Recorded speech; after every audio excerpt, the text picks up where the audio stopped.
لما تشتري ايفون ب $1500، هل تعتقد ان الفلوس دي كلها رايحه لشركه ابل، وانه شركه ابل هي فعلا اللي مصنعه ايفون؟ وهل سمعت قبل كده عن انه في علاقات خفيه بتربط ما بين شركه سامسونج وشركه ابل؟ هل الشركات دي فعلا اعداء زي ما بيفهمونا وبتتنافس ضد بعضها لارضاء المستهلك، ولا الموضوع مجرد لعبه مصالح واحتكار ذكيه علشان يسيطروا بيها على فلوسك وافكارك يا عزيزي المستهلك؟ الشركات دي من وراء الكواليس ممكن جدا يكونوا متفقين انهم يسيطروا على السوق بشكل يمنع اي منافس جديد انه يدخل اللعبه. وليه شركات زي شاومي واوبو وانفينكس ما تعتبرش شركات تصنيع موبايل؟ وهل فعلا كل شركات الموبايل بتبيع لك حلم مش كامل، ومفيش ولا شركه بتصنع موبايلاتها 100% بنفسها؟ الشاشه بتكون من شركه، والمعالج من شركه، والكاميرا من شركه ثالثه. فازاي الشركات بتقدر تعمل ارباح بالمليارات وهي بتبيع لك الوهم؟ وازاي الشركات بتاثر عمدا على موبايلك اللي في ايديك وبتجبرك انك تتخلص منه علشان تشتري موبايلاتهم الجديده؟ خلي بالك يا صديقي، لانه الحكايه مش بس شرح تقني، لكن فيها مفاجآت ومعلومات هتغير نظرتك عن شركات الموبايل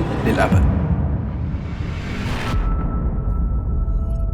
اهلا بيك صديقي البروف. خليني اسالك سؤال واحد وتجاوبني بصراحه. كم مره دخلت في جدال مع حد وقعدتوا تتخانقوا ابل افضل ولا سامسونج؟ هل عمرك فكرت بقى انه النقاش ده اصلا ممكن يكون ملعوب عليكم انتم الاثنين؟ ايوه، ملعوب عليك وعلى صاحبك كمان، وانتم الاثنين الطرف الخسران في الجدال ده. الشركات الكبيره اللي بنقعد نتخانق علشانها قاعدين مع بعض في الكواليس بيقسموا الكعكه. يعني وانت بتدافع عن شركه ابل بكل حماس وفي نفس الوقت سامع صاحبك بيقول ان سامسونج هي الافضل، هم قاعدين بيحسبوا ارباحهم وبيضحكوا عليك وعلى صاحبك كمان. عارف ايه المضحك بقى؟ انه الشركات دي ما فيش ما بينهم العداوه اللي انت فاكرها، وكل الاعلانات التنافسيه اللي انت بتشوفها لموبايلاتهم ما هي الا وسيله ذكيه علشان يخلقوا تنافس في السوق، وتفضل انت وصاحبك تتخانقوا مين الموبايل الافضل. في حين انك لو اشتريت موبايل ايفون مثلا فشركه سامسونج هي كمان مستفيده، والعكس صحيح. فبالتالي يا صديقي البروف، هم عارفين كويس قوي ازاي يشغلونا ويخلونا نحس ان احنا بنختار الافضل، وفي نفس الوقت احنا اللي بندفع الثمن وهم اللي بيكسبوا. قبل ما اقول لك ازاي بيلعبوا الحركه الذكيه دي عليك، خليني اوضح لك نقطه مهمه جدا. لما تيجي تختار موبايل لازم تكون عارف ان مش كل الاعلانات اللي انت بتشوفها او النصايح اللي بتسمعها من صحابك بتكون دايما في صالحك. يعني ايه يا بروف؟ شوف يا صديقي، الفكره كلها مش في الشركه المصنعه للموبايل، لكن في مكونات الموبايل الداخليه. وخليك فاكر الكلمه دي كويس قوي، سامسونج مش بتصنع كل موبايلاتها بنفسها، ولا شاومي ولا اوبو ولا حتى الموبايل ابو تفاحه، كلها شركات تجميع في الاساس. يعني بتجمع مكونات الموبايل اللي بتصنعها من شركات تانية، وبعدين اللي يقدر منهم على تصنيع حاجه في الموبايل بيصنعها بنفسه.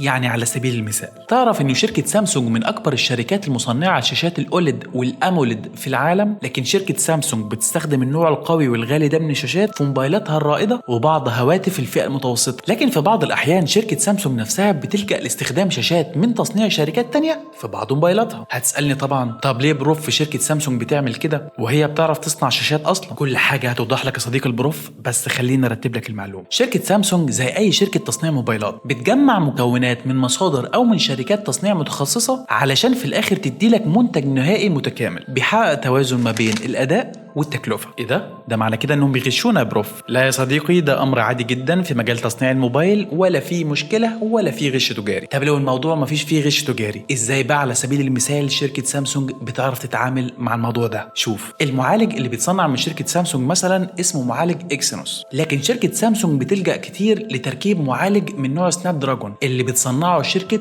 كوالكوم، وبتستخدم المعالج ده في موبايلاتها الرائده والغاليه. ايه ده؟ يعني معالج سناب دراجون افضل من معالج اكزينوس اللي بتصنعه شركه سامسونج؟ الصدمه يا صديقي البروف انه ايوه، معالج سناب دراجون افضل من معالج اكزينوس، بل كمان بيعتبروا ان موبايلات سامسونج اللي بمعالج سناب دراجون للاغنياء واللي باكزينوس للفقراء والمساكين. والمعالجين هتلاقيهم في نفس نوع الموبايل، يعني هتلاقي موبايلين من شركه سامسونج، واحد بمعالج سناب دراجون ونفس الموبايل في اصدار تاني لكن بمعالج اكزينوس. الرخيص يا فقير يا جماعه، ده حتى المعالجات بقى فيها عنصريه طبقيه. اصحاب التفاح يمتنعون يا جماعه، ربنا يبارك لكم في مزرعتكم. خلينا احنا مع بعض يا صديقي البروف، انت ولا عمرك هتشوف التفاح في حياتك، اخرك تاكله.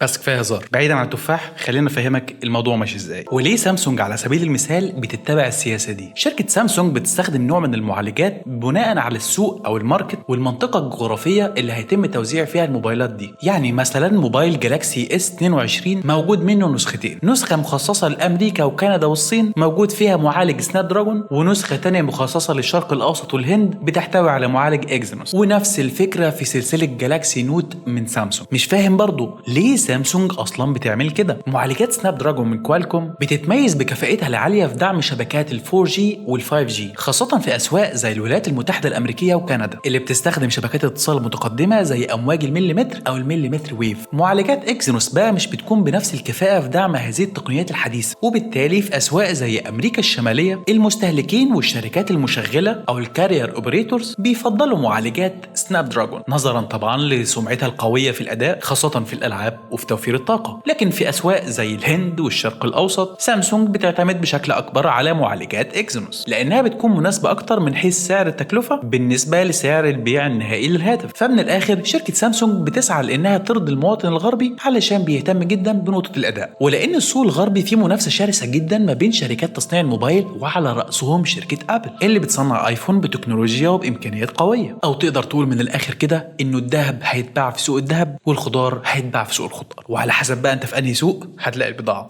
طيب يا صديقي، في النقطه دي شركه سامسونج عندها العذر فعلا انها تلجا لشركات افضل منها في صناعه المعالجات، خصوصا في موبايلات الفئه الرائده بدلا من المعالجات اللي بتصنعها شركه سامسونج بنفسها. لكن ايه بقى عذرها لما تكون هي الشركه الرائده في تصنيع الشاشات في العالم كله، وكمان تعتبر شاشات سامسونج من اكثر الشاشات تقدما من حيث الجوده والتقنيات المستخدمه؟ وعلى الرغم من كده سامسونج ما بتستخدمش كل شاشاتها في تصنيع موبايلاتها، بل خد عندك الصدمه دي كمان انه شركه ابل اللي بتصنع ايفون بتستورد شاشات الاوليد من شركه سامسونج علشان تستخدمها في تصنيع موبايلاتها الرائده، وخصوصا موبايلاتها اللي من فئه الايفون برو. الظاهر كده يا جماعه ان الموضوع كبر وبقى في نوع من انواع اختلاط الانساب. بس عيب بلاش نخوض في اعراض الشركات. انا عارفك بتحب الفضايح يا صديقي بس مش وقتها. ركز معايا.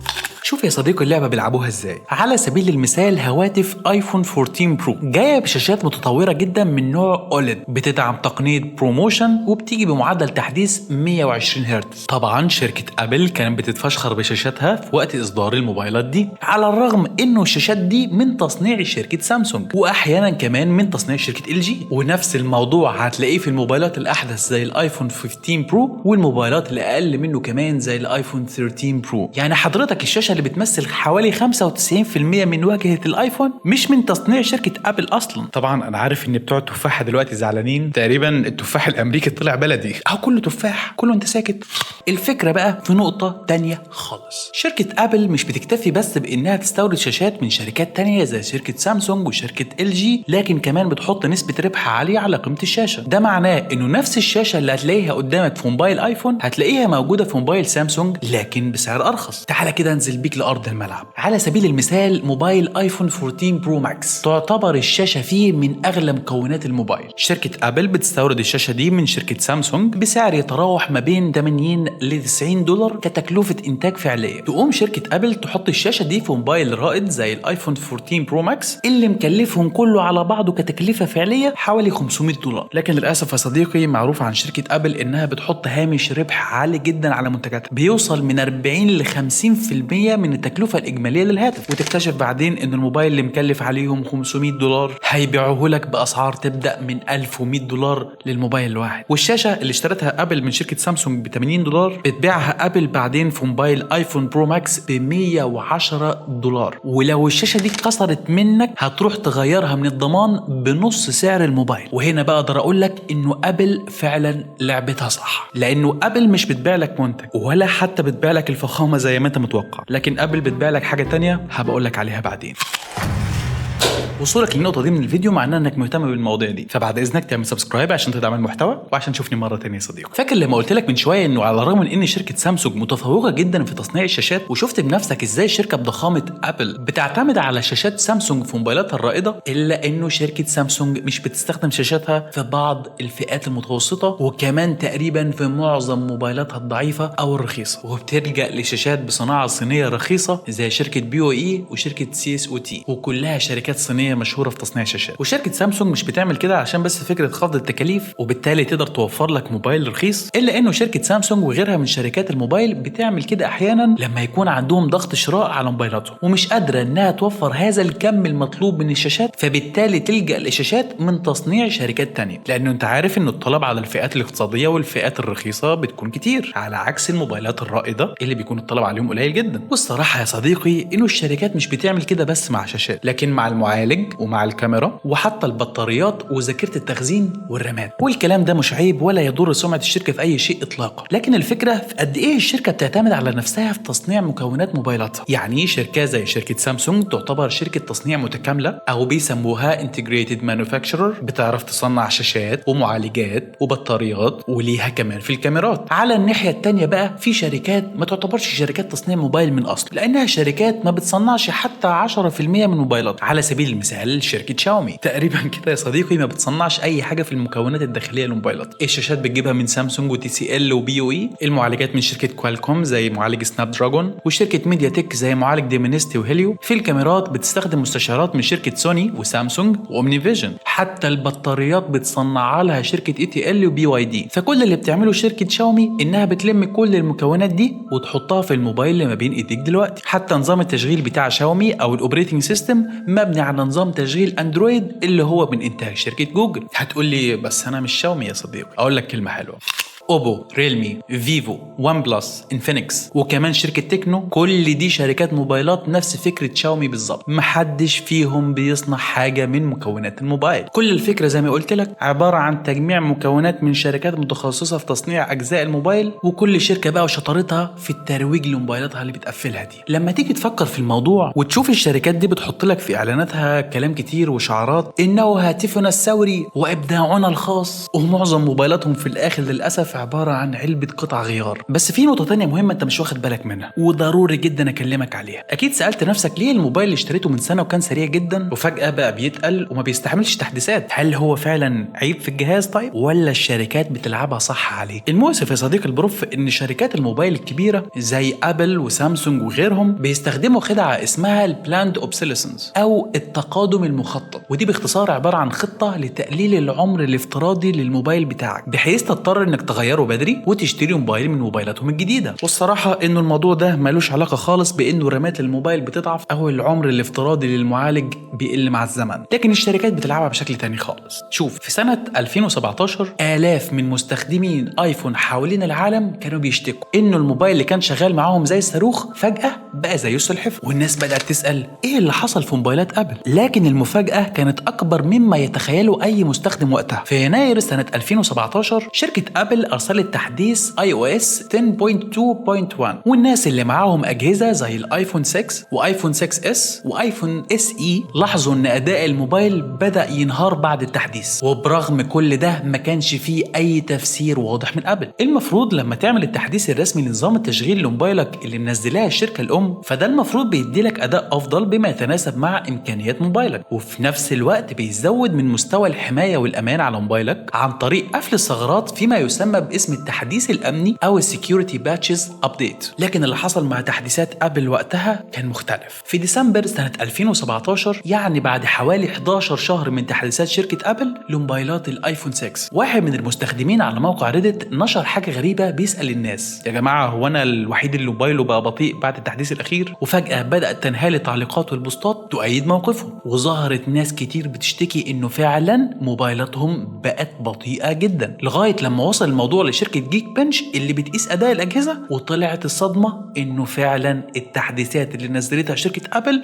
بتقلل سرعة المعالج بشكل واضح لما البطارية تبقى قديمة. يعني موبايلك اداؤه بيضعف مع الوقت بقرار من الشركة المصنعة ابل. بعدها على طول في نفس شهر ديسمبر، وطبعا بعد الضجة والضغط الاعلامي اللي تم على شركة ابل وقتها، ابل طلعت اعترفت ايوه احنا بنبطئ اداء الاجهزه القديمه. ولما سالوهم ليه طيب يا ابل عملتي كده، اكيد طبعا مش هيقولوا لهم معلش يا جماعه احنا بنبطئ موبايلاتكم القديمه علشان تشتروا موبايلاتنا الجديده، لكن السبب يا صديقي طبعا اللي طلعوا بيه حسب كلامهم كان لحمايه الموبايل من الاغلاق المفاجئ نتيجه ضعف البطاريه. فهل فعلا ابل كانت بتحمي الاجهزه، ولا كانت بتلعب لعبه لدفع المستخدمين انهم يشتروا موبايل من موبايلاتهم الجديده ويتخلوا عن موبايلاتهم القديمه؟ والصراحه ان الموضوع ما وقفش لغايه هنا، الموضوع قلب الدنيا. ابل واجهت قضايا قانونيه الرقمية في دول زي أمريكا وفرنسا وحتى كوريا الجنوبية. في سنة 2020 وافقت أبل على دفع غرامة تصل لحوالي 500 مليون دولار بعد ما اترفع عليها دعوى قضائية جماعية في الولايات المتحدة الأمريكية. وفرنسا بقى الصراحة عملت معهم الجلاش، بجانب إنه فرنسا حكمت على أبل بغرامة حوالي 25 مليون يورو، لا دي فرضت على أبل كمان إنها تكتب الجملة دي باللغة الفرنسية على موقعها الرسمي، واللي معناها إنه أيوة يا جماعة أنا ارتكبت جريمة الممارسة التجارية الخادعة عن طريق إغفال للمستهلكين. أبل حاولت تهدي الموقف شوية، خصوصا طبعا لما زادت ضدها الدعاوى القضائية، قامت عملت حركة ملهاش لازمة وخفضت تكلفة تغيير البطارية من 79 دولار ل 29 دولار. وفي تحديث iOS 11.3 سنة 2018 أضافت أبل ميزة الباتري هيلث أو صحة البطارية اللي بتعرفك حالة البطارية وبتخليك تتحكم في الأداء بنفسك. خد الكبيرة بقى عندك يا صديق البروف، مش شركة أبل لوحدها اللي بتعمل كده يا بروف. كده أنا تقريبا هبدأ أشك في كل الشركات الموبايل. ما فيش عندك شركة حلوة؟ اصبر بس عليه يا صديق البروف، ما تستعجلش، نحدق وبعدين نحل. في سنة 2022 انتشرت تقارير حوالين شركة سامسونج إنها بتعمل نفس الحركة الدنيئة بتاعت شركة أبل لكن بشكل تاني. يا صديقي وانا لحقت اخلص من الاولاني عشان تدخلني في التاني؟ اهدى عليا يا بروف اهدى. التقارير دي قالت إن شركة سامسونج استخدمت خدمة اسمها Game Optimizing Service أو GOS. الخدمة دي من اسمها كان وظيفتها إن هي تحسن من أداء الألعاب على موبايلات سامسونج، بس للأسف بدل ما الخدمة تحسن أداء الموبايلات يا صديقي كانت بتأثر على أداء حوالي 10,000 تطبيق، بما فيهم تطبيقات مشهورة زي مايكروسوفت اوفيس، يوتيوب وتليجرام وحتى برنامج سبوتيفاي. لما تيجي حضرتك تشغل تطبيق من 10,000 تطبيق دول هتلاقي أداء الموبايل بيقل بشكل كبير جدا يتجاوز 56%. انت متخيل موبايلك بيقل لأكتر من نص أداؤه حرفيا. شوف بقى معايا كمان لعبوها ازاي. 10,000 برنامج دول اللي تسببت خدمة تحسين الألعاب في تقليل أدائهم كان مستثنى منهم برامج اختبار أداء الجهاز أو تطبيقات البنش مارك. يعني لو حضرتك شغلت دماغك وجيت تختبر أداء الموبايل بواحد من برامج اختبار الأداء هيطلع لك انه الاداء زي الفل ومفيش اي مشكله. والموضوع ده للاسف مش بس في موبايلات سامسونج وابل، لكن شركات كتير قوي بتلعب السياسه دي بدون ما المستخدم ياخد باله، علشان في الاخر تدفعك انك تتخلص من الموبايل اللي في ايديك وتروح تشتري واحد موبايلاتهم الجديد. فاكر لما قلت لك من شويه ان شركه ابل مش بتبيع لك منتج ولا بتبيع لك الفخامه زي ما فهموك وسيستموا دماغك على كده؟ وحضرتك فاكر ان الشركات بتنافس بعضها وبتطحن في نفسها علشان يهمها طبعا راحه المستخدم. عايز اقول لك معلش يا صديق البروف، صحصح معايا شويه عشان الكلمتين اللي جايين دول حلوين قوي. لما تفكر في ابل وسامسونج ايه اول حاجه بتيجي في بالك؟ منافسه شرسه صح؟ اعلانات وتحديات عنيفه في كل حته، فيها سامسونج بتسخر من ابل وابل بتسخر من سامسونج، وخد عندك بقى تسريبات على تقنيات حديثه كل سنه. بس الحقيقه اللي يمكن ما تعرفهاش انه القصه مش بالشكل اللي انت شايفه. الشركات دي مش بتتنافس بالطريقه اللي انت فاكرها، دي بتلعب لعبه كبيره جدا اكتر مما تتصور. لسه قايلك من شويه ان شركه سامسونج اللي هي المنافس لشركه ابل في السوق هي في نفس الوقت المورد الرئيسي لشاشات الايفون. بس ليه سامسونج تبيع حاجه مميزه زي دي لمنافسها الاكبر؟ هل ده كرم اخلاق مثلا؟ لا طبعا يا صديقي، دي لعبه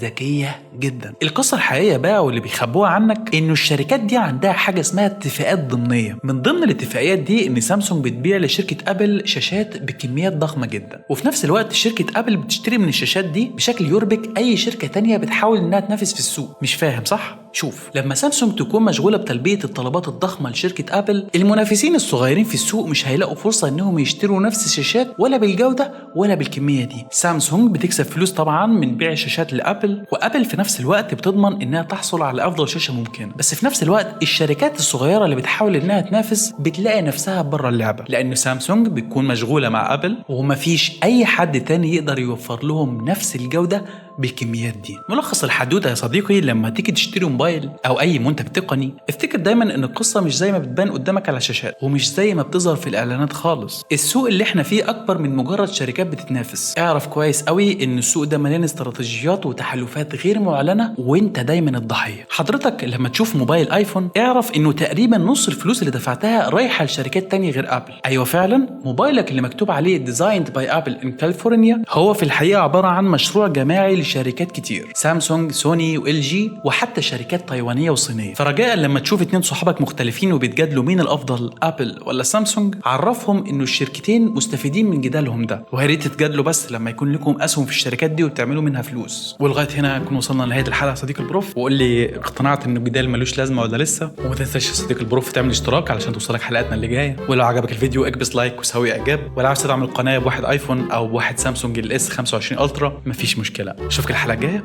تصبح على خير. تفاح حلو من بره بس من جوه مش حلو.